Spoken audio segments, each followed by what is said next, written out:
C'est le 150e anniversaire de la consécration du sanctuaire Saint-Roch et de la translation des reliques.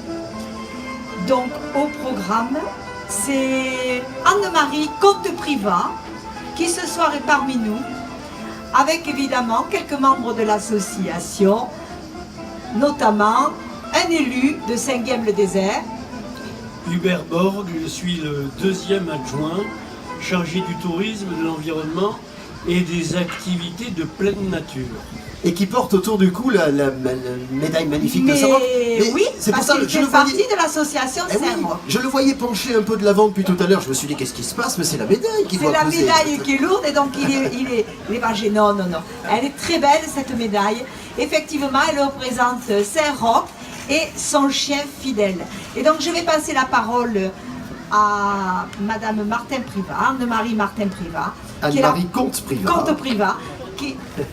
Anne-Marie Comte-Privat, qui est la présidente de cette association de Saint-Roch.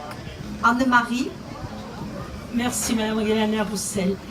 Bien, alors je me présente donc, Anne-Marie Comte-Privat, je suis la présidente fondatrice de l'Association internationale Saint-Roch de Montpellier. Et cette année, et cela fait maintenant 22 ans à Montpellier et à l'étranger, nous organisons et nous coordonnons de grandes rencontres et fêtes internationales à Saint-Roch de Montpellier. Alors c'est vraiment un événement exceptionnel et j'explique pourquoi. Effectivement, comme vous l'avez dit madame, il s'agit du 150e anniversaire de la consécration du sanctuaire et évidemment de la translation des reliques, mais aussi c'est le 630e anniversaire de la première fête de Saint-Roch à Vaugirard et peut-être aussi à Montpellier. Et d'ailleurs, toute à cette occasion, je vais avoir le plaisir de dévoiler. Si tu veux l'ouvrir, s'il te plaît. Voilà. Quelle belle écriture à l'époque. Je suis pas certain de la lire d'ailleurs, parce que ça doit être du vieux François. Il s'agit d'une reproduction du petit Thalamus. On va la montrer peut-être là. Je vais la tenir. Voilà. Une reproduction du petit Thalamus où l'on voit une inscription Saint-Roch. D'un côté, voilà, vous avez toute l'explication derrière de ce qui vous est montré devant. Donc nous la retournons, chère Brigitte, pour montrer aussi non seulement une inscription qui date de 1387, même si la notation a été faite à la plume, on pense qu'elle avait été légèrement effacée, et de l'autre côté aussi la fameuse, le grand cortège, la grande procession qui a eu lieu en 1505. Voilà, et nous te l'offrons avec grand plaisir. Voilà, c'est un petit cadeau. Merci Anne-Marie Comte-Privat, je suis très touchée de ce cadeau en tant qu'adjointe, je suis très très touchée. Merci à toi. Alors, nous allons parler de ces fêtes. Des rendez-vous, parce qu'il y en a beaucoup. Il y a beaucoup de rendez-vous. Alors, je vais prendre un petit peu mon pansin. On laissera dire un mot à monsieur le maire adjoint de Saint-Guilhem-le-Désert, parce que vous êtes associé cette année dans la célébration. Alors, peut-être on va le faire d'emblée, parce que il y a énormément de manifestations. Donc effectivement, comme on vous l'a dit, le 15 et le 16 sur Montpellier, et vous allez voir que vous allez être très gâtés. Mais en plus, cette année, Saint-Guilhem-le-Désert va rendre hommage à Roch de Montpellier, qui est le saint patron des pèlerins, et nous allons faire toute une journée chez eux. Donc, cher ami, cher Hubert, je te passe la parole. La commune de Saint-Guilhem-le-Désert a trouvé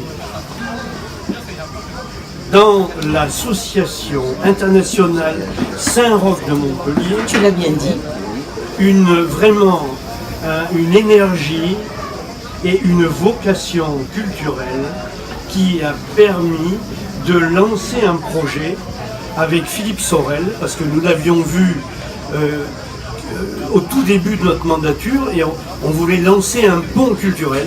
Avec donc le maire de Montpellier, président de Montpellier Méditerranée Métropole, Philippe Sorel. C'est avec lui que vous avez lancé ce projet. Absolument, et surtout avec madame la présidente Anne-Marie Comte-Privat, où on s'est rencontrés, il y a eu énormément de réunions, etc.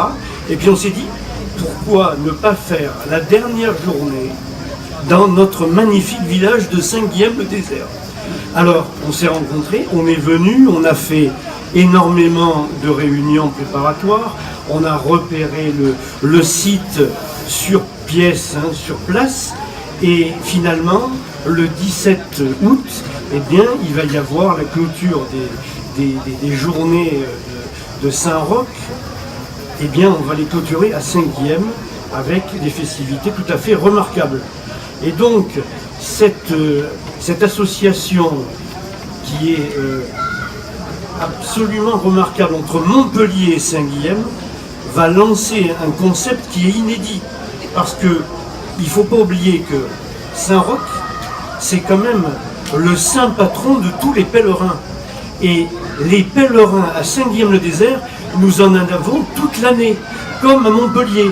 Ils passent soit à Montpellier et ils viennent à... Il faut rappeler, cher Hubert, que les pèlerins de Saint-Jacques de Compostelle font en règle générale un séjour dans l'église de Saint-Roch et sont accueillis à l'arrière par un endroit où ils sont logés, où ils sont accueillis, nourris et où ils peuvent repartir sur les sentiers de Saint-Roch.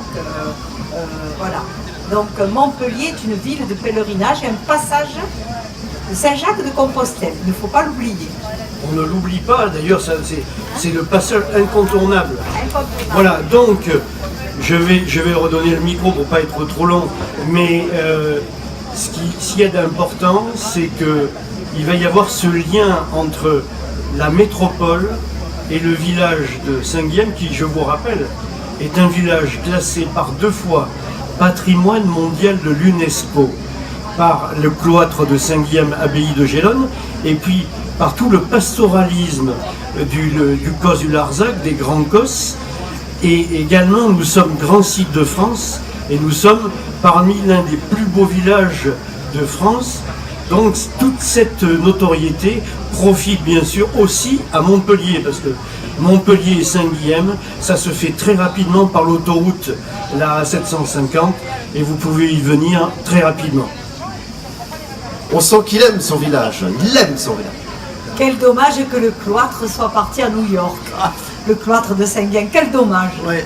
Pas le cloître en entier, mais il y a des morceaux qui sont partis à New York. D'ailleurs, c'est extrêmement bien expliqué en images dans le cloître, puisqu'on peut connaître toute l'histoire depuis les débuts, depuis la construction, le pillage, les pillages, et aujourd'hui la conservation, parce qu'on est dans cette période formidable où on fait attention maintenant à garder tout ça sous la main. Alors... Et je vais en profiter pour remercier toutes les personnes, bien sûr notre maire Philippe Sorel, et puis tous les élus, et puis aussi les directeurs des différents services, en particulier celui de la sécurité et ceux aussi de la préfecture, voilà, pour que nous ayons pu faire cela. Alors nous le faisons aussi avec le sanctuaire et la basilique Notre-Dame des Tables. Alors, on va passer directement donc à l'ensemble de ces manifestations. Alors, du mardi au vendredi 18 août, il va y avoir une exposition de très grande importance qui s'appelle « À la rencontre de Saint-Roch de Montpellier » dans la Maison des Relations Internationales. Et il va y avoir des reproductions de pièces d'archives, dont celle, chère Brigitte, que je t'ai remise ce soir. Il y aura aussi venues d'Italie, en particulier de Voghera.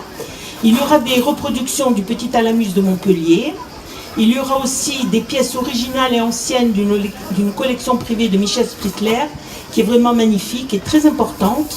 Et enfin, des œuvres dédiées à Saint-Roch de Montpellier par Stéphanie Letang, qui est une plasticienne franco-australienne de 36 ans. Voilà. Et puis, il va y avoir, je parle des manifestations bien sûr culturelles, il va y avoir un colloque de très très grande importance.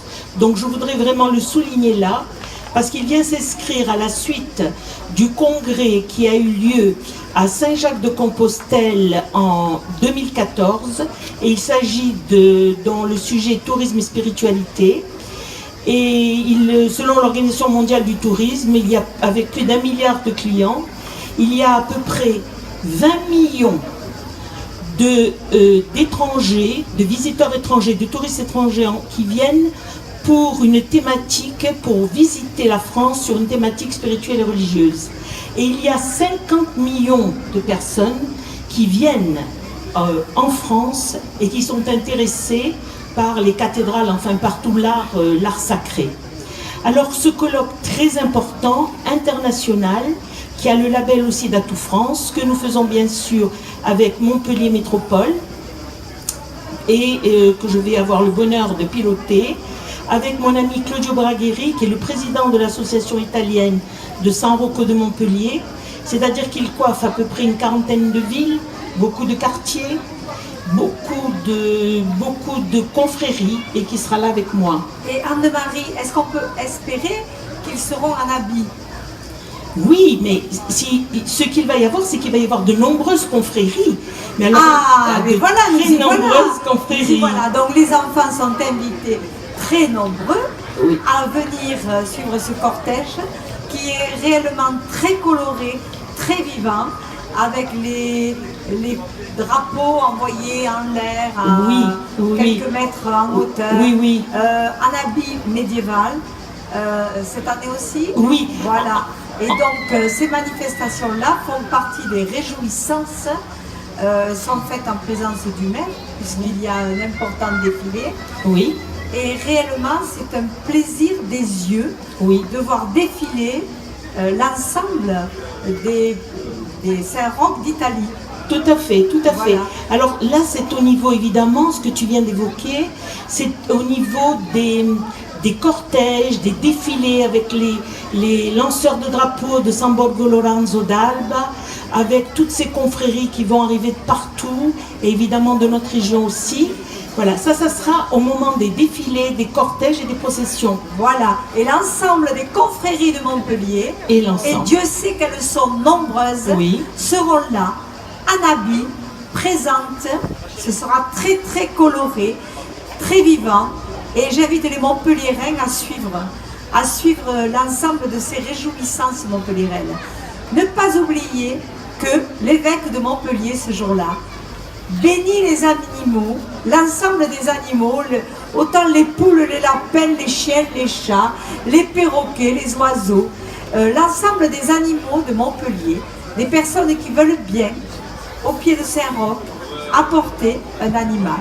Et donc l'évêque les bénit ce jour-là. Je rappelle que l'église de Saint-Roch est quand même la seule église à Montpellier, et certainement une des seules que je connaisse en France, qui accepte, qui accueille qu'un animal rentre dans l'église. Tout à fait. C'est réellement la seule. Et je rappelle qu'à ce moment-là, après la bénédiction des animaux, eh bien, il y a le partage des pains qui a été béni par l'évêque et qui est partagé à l'ensemble de la population qui est ce jour-là extrêmement nombreuse. Donc tout cela au pied de l'église Saint-Roch.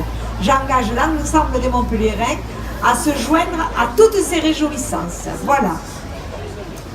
On a tout vu, ou presque? Oui, ou presque. Je voudrais juste dire encore un petit mot sur ce colloque, parce que nous avons des personnes très importantes qui vont y participer, dont en particulier Madame Adeline Rucois, qui est la co-directrice de la chaire Le Chemin de Saint-Jacques et des pèlerinages de Santiago de Compostelle, et qui nous arrive d'Espagne pour participer aussi à ce colloque.